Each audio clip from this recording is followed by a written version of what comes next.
Hello लाडक्या बहिणींनो आणि लाडक्या ताईंनो, मुख्यमंत्री माझी लाडकी बहीण योजना आणि याचा 20वा हप्ता कधी भेटतो, कोणाला भेटतो, याची वाट पाहून आपण आता थकलेलो आहोत. आणि तिकडे महाराष्ट्र सरकार काय करते आहे, काय नाही करत आहे, सगळं तुम्हाला माहित आहे. गेल्या काही दिवसांपासून कॅप्टन कोण आहे, एल्फिस्टाईन फाईल काय आहे, सेक्स स्कॅन्डल काय, सगळंच तुम्हाला माहित असेल, तुम्ही वाचत असेल, तुम्ही बघत असाल. आणि सोबत लाडक्या बहिणींनो, तुम्ही विचार करा, हे महाराष्ट्र आपण दुर्गामी महाराष्ट्र म्हणून बघायचो, एक समृद्ध आणि सुसंस्कृत महाराष्ट्र म्हणून बघायचं, तर या महाराष्ट्रामध्ये नेमकं काय होत आहे तुम्ही बघू शकता. आणि लाडक्या बहिणींनो, हे सरकार अगदी बोगस आहे, ढोंगी आहे, नालायक आहे, बदमाश सरकार आहे. लाडक्या बहिणींनो, सगळ्याच योजनांचे जी प्रसिद्ध केले, पण आपल्या लाडकी बहिणीसोबत यांचं काय वाईट झालाय का, लाडक्या बहिणींनी यांचं काय वाईट केलंय का? याच लाडक्या बहिणींमुळे तुम्ही सत्तेमध्ये बसले होते, तरी सुद्धा लाडक्या बहिणींना का बरं तुम्ही हप्ता देत नाहीये? त्यांचा जो हप्ता आहे फेब्रुवारीचा, तुम्ही कुठे लपून ठेवलेला आहे? नक्की याबद्दल महाराष्ट्राच्या मंत्र्यांनी किंवा महाराष्ट्राच्या आदिती तटकरे मॅमनी याबद्दल काहीतरी स्पष्टीकरण देणं गरजेचं आहे. आणि आता महाराष्ट्राच्या वित्त सोबतच मुख्यमंत्री साहेब, सोबतच उपमुख्यमंत्री साहेब आणि महाराष्ट्राच्या ज्या महिला व बाल विकास मंत्री आदिती तटकरे मॅम यांच्याकडे विनंती करतो, की आता फेब्रुवारी महिन्याचा आणि मार्च महिन्याचे दोन्ही हप्ते एकत्रित द्या. कारण जर तुम्ही असं केलं नाही, तर पुन्हा तुम्ही मार्चचा हप्ता हा एप्रिलच्या एंडिंग मध्ये देणार आहात, बरोबर? म्हणून दोन्ही हप्ते एकत्र द्या, ₹3000, आणि तेही लवकरात लवकर द्या. नाहीतर तुम्ही म्हणाल, की आम्ही एप्रिलमध्ये देतो, असंही करू नका. कारण ज्या महिन्याचा लाभ त्या महिन्यामध्ये भेटणं अपेक्षित आहे. तर तुमची प्रतिक्रिया काय लाडक्या बहिणींनो, नक्की कमेंट बॉक्समध्ये सांगा. सोबतच वितरण वेळेवर करावे, अन्यथा बघा याचं उत्तर तर मी पुढे सांगतोच. आणि जिल्ह्यानुसार याद्या सुद्धा जाहीर झालेल्या आहेत. सगळी इन्फॉर्मेशन या व्हिडिओच्या माध्यमातून तुम्हाला देणार आहेत. तर लाडक्या बहिणींनो, तुम्ही जर बघत असाल तर तुम्हाला माहिती असेल, की आपल्या महाराष्ट्रामध्ये सध्या काय चालू आहे आणि काय नाही. आजची तारीख जर बघायला गेलो तर लाडक्या बहिणींनो 21 तारीख आहे, बरोबर? काल जी आर आलेलं नाही, आजही जी आर येणार नाही. सॅटर्डे आहे, रमजान ईद आहे. रमजान ईदच्या सर्वांना माझ्या आणि पूर्ण फॅमिलीकडून हार्दिक शुभेच्छा. उद्याला संडे येणार नाही, म्हणजे जी आर येण्याचं रिझन आपल्याला या दिवसांमध्ये दिसतं. म्हणजे 23 ते 27 मध्ये तुमच्या अकाउंटला पैसे जमा व्हायला पाहिजे. पण इथे आता फक्त ₹1500 दिले पाहिजे का? नाही. मला असं वाटतं, की इथे ₹3000 देणं अपेक्षित आहे सरकारने. आणि जर सरकारने आता ₹1500 दिले, तर लाडक्या बहिणींनो, तुम्हा सर्वांना सांगू इच्छितो, हे सरकार बोगस आहे. आणि फक्त आपले जे कांड आहेत यांना दाबण्याचा प्रयत्न करतं. तुम्हाला माहित असेल ना काही चालू आहे काय नाही महाराष्ट्रामध्ये. नक्की तुम्ही बघा, मी सुद्धा एक व्हिडिओ बनवणार आहे त्याच्यावर, काय इश्यू आहे महाराष्ट्रामधला, चाकणकरचा काय इश्यू आहे, त्या कॅप्टनचा काय इश्यू आहे, सगळं सगळं सांगणार आहे. सगळे ढोंगी बाबा आहे आणि ढोंगी सरकार आहे, मतलबी सरकार आहे. तर सरकारला एवढंच म्हणायचं आहे, की आता जर तुम्ही लाडक्या बहिणींना या पुढच्या वीकमध्ये हप्ता दिला नाही, आणि लाडक्या बहिणींच्या मनामध्ये भयंकर मोठा असंतोष निर्माण झालाय, फक्त ₹1500 देऊन लाडक्या बहिणींना खुश करण्याचा किंवा त्यांचं सांत्वन करण्याचा प्रयत्न करू नका. लाडक्या बहिणींना ₹3000 द्या. म्हणजे फेब्रुवारी आणि मार्च महिन्याचा हप्ता एकत्र द्या. मग आता मिळणार का आपल्याला? याच्यावर अनेक प्रश्नचिन्ह उपस्थित आहे. सरकार एकीकडे तुम्हाला फेब्रुवारी महिन्याचा हप्ता देऊ शकतं, की तुम्हाला दोन्ही फेब्रुवारी आणि मार्च महिन्याचा हप्ता एकत्र देईल. तर तुमची प्रतिक्रिया काय, नक्की कमेंट बॉक्समध्ये सांगा. लाडक्या बहिणींनो, फेब्रुवारी आणि मार्च महिन्याचा हप्ता एकत्र भेटावा, की फक्त फेब्रुवारी महिन्याचा एक हप्ता भेटावा? नक्की कमेंट बॉक्समध्ये सांगा. सोबतच मला हे म्हणायचं आहे, की जो हप्ता त्यावेळेस नाही मिळाला, म्हणजे जेव्हा तुम्हाला तहान लागलेली आहे आणि पाणी पाहिजे आहे, पाणीच भेटलं नाही 4 दिवस, तर तुम्ही मरून जाल ना. तर हेच सरकारला सांगायचं आहे, की ज्या महिन्याचा लाभ त्या महिन्यामध्ये द्या, म्हणजेच त्या बहिणींना तो पैसा कामी येईल. आहे की नाही? तर हे सुद्धा या ठिकाणी अपेक्षित होतं, पण आलं नाही. वितरण वेळेवर करावे. तुम्ही जर बघितलं असेल, फेब्रुवारी महिना गेला. फेब्रुवारीचा लाभ फेब्रुवारीमध्ये भेटायला पाहिजे.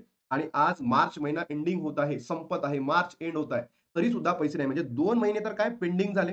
आणि आता मार्चच्या एंडिंगला ते फेब्रुवारी महिन्याचा हप्ता देईल. म्हणजे असंच का 3-4 महिने, जोपर्यंत महाराष्ट्रातील प्रत्येक युट्यूबर्स या सरकारपुढे मागणी करत नाही, तोपर्यंत सरकार कोणत्याही प्रकारचा लाभ देणार नाहीये. म्हणून महाराष्ट्रातल्या प्रत्येक युट्यूबर्सला एवढी विनंती करतो, तुम्ही सुद्धा सरकारकडे मागणी करा, की बाबा ज्या महिन्याचा लाभ त्या महिन्यामध्येच देण्यात यावा. आणि सोबत लाडक्या बहिणीनो, तुम्ही सुद्धा त्या प्रत्येक व्हिडिओला सपोर्ट करा, की ज्या महिन्याचा लाभ त्या महिन्यामध्ये देण्यात यावा. कारण बघा, एवढी आम्ही व्हिडिओ बनवून सुद्धा, सरकारला एवढं बोलून सुद्धा सरकार वितरण वेळेवर करत नाहीये.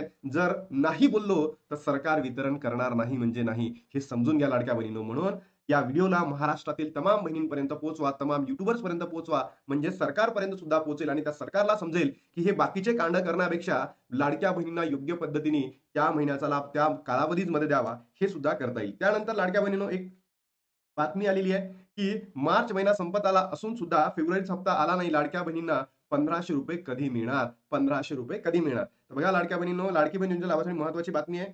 आता लाडकी बहीण योजनेतून अनेक लाभार्थ्यांची नावे वगळण्यात आली आहे.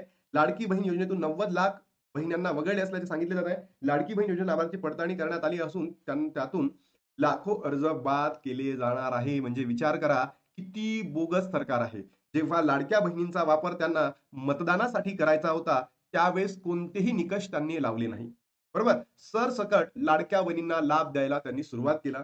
पण आता काय झालंय? निवडणुका संपल्या, निवडून आले, सत्तेमध्ये बसले आणि आता निकष लावून, ई-केवायसी लावून, निकष लावून लाडक्या बहिणींना चा जो लाभ आहे तो बंद करण्याचा प्रयत्न करत आहे. आणि असंख्य लाडक्या बहिणींना तर अपात्र सुद्धा केलेला आहे. म्हणजे एवढा मोठा नंबर ही काही छोटी-मोठी गोष्ट नाही आहेत ना 90,00,000. तुम्ही विचार करा लाडक्या बहिणींनो, याचमुळे सरकार काय करताय? पेंडिंग, पेंडिंग, पेंडिंग करताय. पण या सरकारला तुम्ही दाखवू शकता लाडक्या बहिणींनो सिद्ध करून, की तुमच्या एकतेची ताकद काय आहे. आणि जर हे सरकारने या येणाऱ्या पुढच्या वीकमध्ये जर आपल्याला 2 हप्ते दिले नाही, तर आपण डायरेक्ट आंदोलनाला सुरुवात करू लाडक्या बहिणींनो, आंदोलन. आणि जर आंदोलनाला यश आलं, तर 101% सरकारला नतमस्तक व्हावं लागेल आणि तुम्हाला लाभ द्यावा लागेल. बरोबर? पण हे ₹1500 देईल असं मला वाटतं. बरोबर? फक्त आपण मागणी करू शकतो सरकारपुढे. मी महाराष्ट्रातील बाकीचे सुद्धा युट्यूबर्स आणि तुम्ही सुद्धा लाडक्या बहिणींनो आम्हाला मदत करा, की या ज्या आपल्या मागण्या आहेत सरकारने ऐकाव्या. जर आपण मागणी केली नाही, तर मागणी न करता एवढं बोलून सुद्धा आपण 2 महिने पेंडिंगमध्येच चाललाय. जो गुढीपाडव्याला लाभ अपेक्षित होता तो भेटलाच नाही. जर मागणी केलं तर होऊ शकतं, की तो लवकर दिला जाऊ शकतो म्हणून आपल्याला मागणी करणं गरजेचं आहे. 90,00,000 महिलांची नावे वगळण्यात आली. सुरुवातीला योजनेत 2,60,00,000 महिलांनी अर्ज केले होते. आता ती संख्या 1,53,00,000 आहे. म्हणजे निकषात न बसलेल्या सर्व महिला आता बाद होणार आहेत. या महिलांचे वार्षिक उत्पन्न 2.5 लाखापेक्षा जास्त आहे. त्यांचा लाभ बंद केला आहे. त्यांच्या घरात 4 चाकी वाहन आहे, त्यांचा लाभ बंद केलेला आहे. म्हणजे काय? ज्या फॅमिलीचं उत्पन्न 2.5 लाखाच्या वरती आहे, त्यांचा लाभ बंद झाला. ज्यांच्या फॅमिलीमध्ये 4 व्हीलर आहे, त्यांचाही लाभ बंद झाला. तसेच एका कुटुंबातील 2 महिला योजनेचा लाभ घेत असत आहेत, तर त्यांना भेटणार आहे. पण 2 पेक्षा जास्त महिला असेल, तर त्यांचाही लाभ बंद केला. सरकारी कर्मचारी आहेत, त्यांचाही लाभ बंद केला. एकूण अशा 90,00,000 महिला अपात्र ठरल्या. याच्यामध्ये ज्या बहिणींनी ई-केवायसी केली नाही, ई-केवायसी केलेली नाही, अशाही बहिणींचा लाभ बंद केलेला आहे. सोबतच 31 डिसेंबर पर्यंत 31 डिसेंबर 2026 पर्यंत ज्या बहिणी ई-केवायसी एडिट करणार नाही, त्यांचाही लाभ बंद केला जाणार आहे. त्यांचाही लाभ बंद केला जाणार आहे. बरोबर? 90 अंगणवाडी सेविकांच्या माध्यमातून पडताळणी, धक्कादायक माहिती उघडीस आलेली आहे. अनेक महिलांना केवायसी केलेली नाही, त्या महिलांना सुद्धा इथून पुढचे ₹1,500 दिले जाणार नाहीयेत. म्हणजे ही लज्जास्पद बातमी आहे, की सरकार इतकं ढोंगीपणा, बोगसपणा करत आहे, की लाडक्या बहिणींना 2 महिन्याचा लाभ सुद्धा देत नाहीये.